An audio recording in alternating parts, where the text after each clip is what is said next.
Le dichiarazioni del ministro alla Protezione Civile Nello Musumeci sull'importanza di porre come tema centrale la prevenzione e sulle difficoltà che si incontrano in questo senso sono in linea con il pensiero dell'assessore della Regione Veneto alla Protezione Civile Giampaolo Bottacin. La prevenzione richiede grandi investimenti, ma gli interventi che si vanno a fare non hanno risalto, a meno che la mancanza di prevenzione non porti a conseguenze disastrose. Sono interventi che non portano voti, afferma Bottacin, ma che salvano vite umane. Per quanto riguarda la prevenzione, in Veneto è già attivo un piano contro il rischio idrogeologico del valore di circa 4 miliardi di euro, sviluppato in collaborazione con l'Università di Padova, che in questi anni ha visto per il momento la realizzazione di cantieri per 2 miliardi di euro, realizzando bacini di laminazione, consolidando argini, realizzando diaframmature e briglie e scogliere.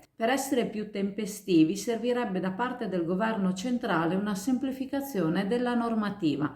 L'Università di Padova è diventata un punto di riferimento per la Regione Veneto per quanto riguarda il rischio ambientale e sarebbe utile valorizzare il suo contributo a livello nazionale, ha affermato. Secondo Bottacin si tratta di un tema, quello della prevenzione, che deve essere visto a lungo termine per la sicurezza dei cittadini e per la salvaguardia del territorio.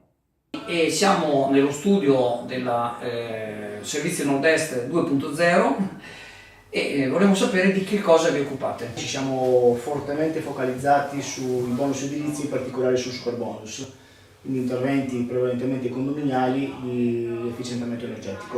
Il superbonus esiste ancora, fino al 31/12/2024 l'incentivo è stato ridotto al 70% e fino al 31/12/2025 è stato ridotto al 65%.